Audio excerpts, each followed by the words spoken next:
By profession, I'm a lawyer and a social worker. First degree in law and then a master's degree in social work. I'm an advocate of disability inclusion. Yes, we can, sure we can change the world. Welcome to the YALI Voices podcast, your home for sharing the best stories from the Young African Leaders Initiative Network. Be sure to subscribe to the YALI Voices podcast and visit yali.state.gov to stay up to date on all things YALI. Today we're featuring the voice of Rigbe Gebrehawariat, a 2016 Mandela Washington Fellow and YALI Network member from Ethiopia. Rigbe has degrees in law and social work and currently is involved in social consultancy for vulnerable groups. Rigbe has devoted several years to promoting the rights and inclusion of persons with disabilities, especially women.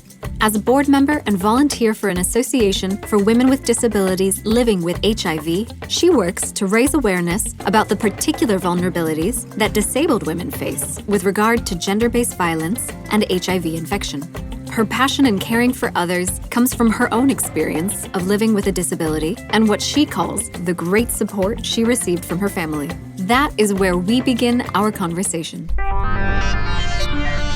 I was born in a small town named Edagamus. It's Tigray region in Ethiopia. But I grew up in Addis, and we moved with my family there about when I was 4 years old. So I grew up there and I had my primary and secondary school and university education there.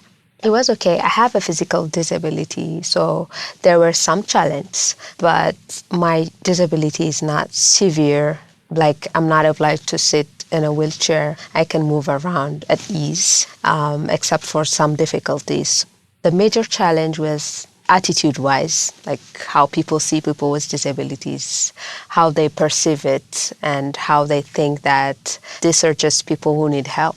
That was the major challenge I had, but I had a great family support from my parents and my brothers and sisters. So I would say that it was good growing up in Addis. In my family, everyone was supportive. They believed in what I do and they encouraged me all the way through. So it was good. But outside the house and outside the home environment, it was very difficult because the way people look at me and the way people perceive what I do, they have this attitude that I was supposed to be at home, not out and about doing things, going to school, going out with friends, doing what other people do. So that was a challenge. But the people who were closer to me, like my friends and my teachers, they were so supportive. And I think that's what kept me going. Another challenge is the physical inaccessibility of the school environment and transportation in general. But as I said, my disability is not that severe to somehow restrict me from doing these things. So yeah, those were the challenges I had to face. I became a lawyer because I was interested in the social sciences and I wanted to see if, as a lawyer, I can be able to push for better policies. It could be with regard to people with disabilities or with people who have less access to public services, for people who don't have the luxury of education, health, and all those basic services that a human being would ask for.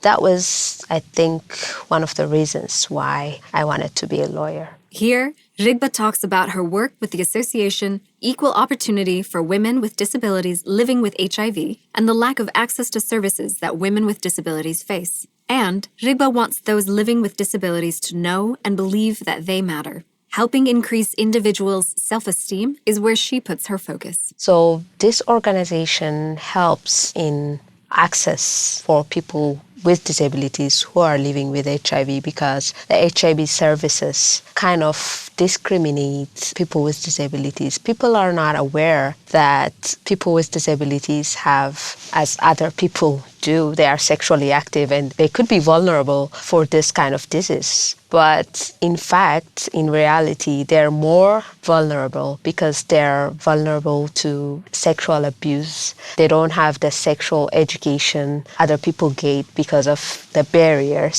So in reality, they're more vulnerable to be infected by HIV virus. But the services provided to other people are not accessible to them. And people literally think that people with disabilities are free of HIV zone, like they cannot be infected because they're not sexually active and they're not active in this area. So there's a huge gap of awareness. People are less aware about these issues. What this organization does is educate health officers on this issue and make some services accessible, like building ramps and providing some facilities for the health centers and for health officers to have the awareness and to know and to try to help people with disabilities to give those services. They also help in giving the basic needs like food and other things to people with disabilities affected with HIV. I raise awareness among people with disabilities. It's actually not awareness, but I help them develop their self-esteem, because they're a reflection of the society. So when the society says, you can't do this, you can't do that, they also reflect that and they would feel that I can't do this, I can't do that. I help them develop their self-esteem, being a model, and I do that among people with disabilities whenever I get the chance, especially in schools and universities with students with disabilities. But among the general public, I had recently an event which was aimed at raising awareness of the public about inclusion. It was an event of inclusive fashion show where we had people with and without disabilities model and hit the catwalk to showcase inclusion and also empower women with disabilities who are at home, who think that they can't do anything. They see them and they feel empowered. This is possible. It was covered by local and international media. That was very powerful, and I was able to make it happen using a grant from the U.S. Embassy Public Affairs section and also in partnership with the Ethiopian Fashion Designers Association.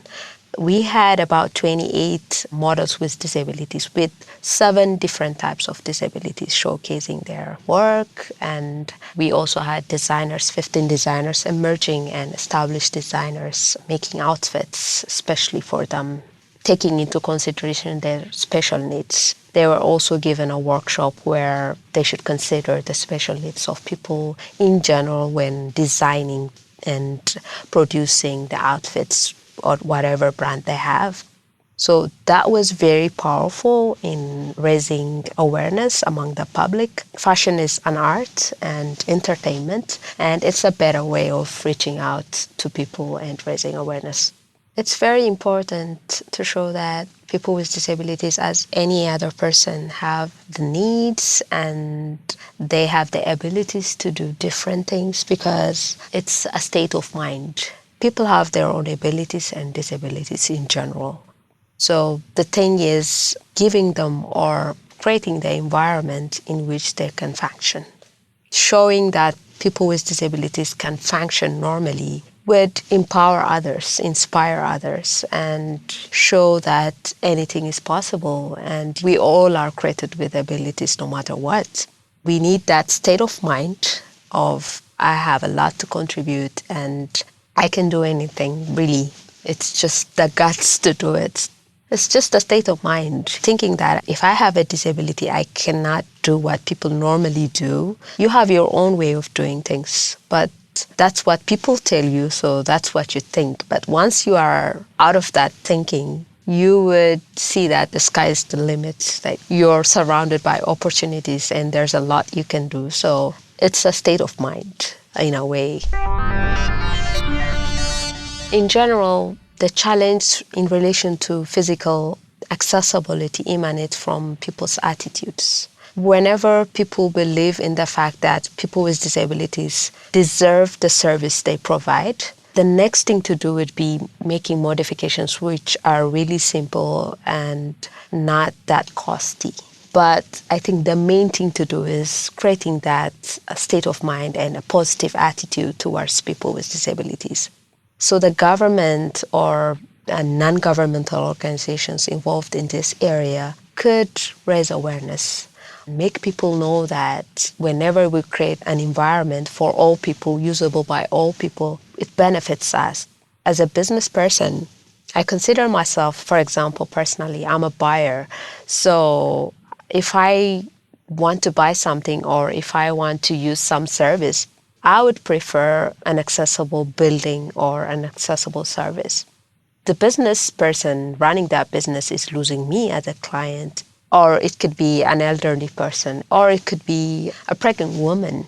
When you make your services open for everyone, you get as much. So we need that state of mind. And I think all of us are responsible for making that change in raising awareness in general about people with disabilities. And one other thing governments can do is that enforce the laws and conventions. For example, we have the Convention on the Rights of Persons with Disabilities. Ethiopia is a party to it. We also have, for example, in Ethiopia, we have laws obliging buildings and other public services to be inclusive of persons with disabilities. But those laws are not practical. They're not observed. So enforcement is very important from the side of the government, enforcing those laws, making sanctions, and coming up with a way that people can understand. For example, there are buildings with ramps which are very impractical, very steep. You don't even know why they're there. It's all about